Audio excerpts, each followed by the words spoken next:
Hey everybody, it's a beautiful day in Trussville, Alabama, and because of that, it's winter and I decided to come outside. We are continuing to move into 2021. We're late January, and there's some subjects that always come to mind when we start a new year. People often make resolutions, right? Whether that's fitness, finance, those are the two big ones a lot of times that people try to get on top of. And this video today is really addressed towards the baby boomer. I know that's kind of a cliche statement at this point, but generationally speaking, I want to talk about Social Security. And the reason for that is because there's a significant change that has happened now that we've moved into 2021. For many, many years, when Social Security was first designed, 65 was the general age, well, for many decades, was the general age when you received your highest benefit, okay? Through various changes of Congress, we go back to the 1980s, they had some problems with the mathematics, right? Because people were living longer, the Social Security math was underfunded, and so they did some things to kind of extend that and make it work better from an actuarial standpoint, which is just another way of looking at finance long term based on assumptions. And we don't want, none of us, right, here, citizens of the United States, we don't want the Social Security Administration to run out of money. We've contributed to it, and so we want the system, we have a vested interest, a selfish interest, for the system to continue to work, potentially into perpetuity. So 1980s show up, and they say, well, 65, we've got some problems because people are living longer. So there was a huge process that they went through, and there was a time frame when 65 began to advance in 2-month increments until we got to 66.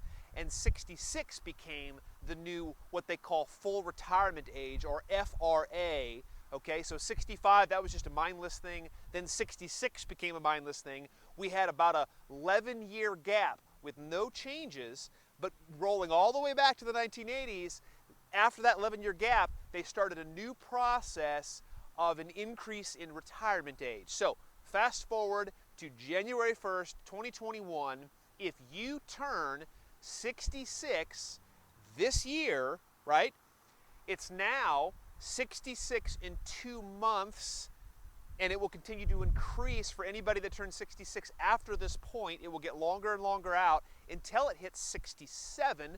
I'm 45 years of age, so for me, unless they change again, it's 67. But just keep in mind, if in your mind, if let's say you're 62, 63, 64, let's say you're turning 66 this year, and you've had conversations with your parents that may still be alive, and they've just told you, oh, it's 65 or it's 66, and you've not dug into the weeds on the rules.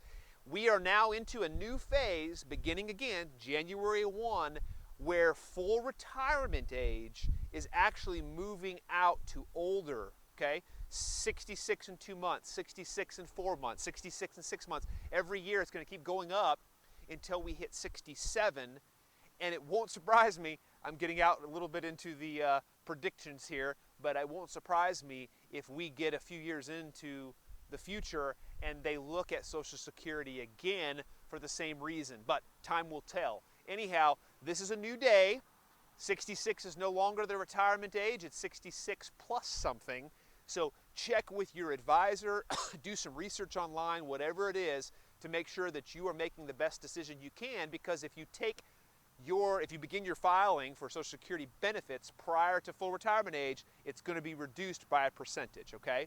You can still defer your benefit beyond your full retirement age up to 70. That rule still stands, so you can let it continue to accumulate to a higher percentage of benefit all the way to 70. But just wanted to make our viewers aware of that as we continue to move into 2021, and hope that you have a wonderful day wherever you are. Ian Maddox, HMFP.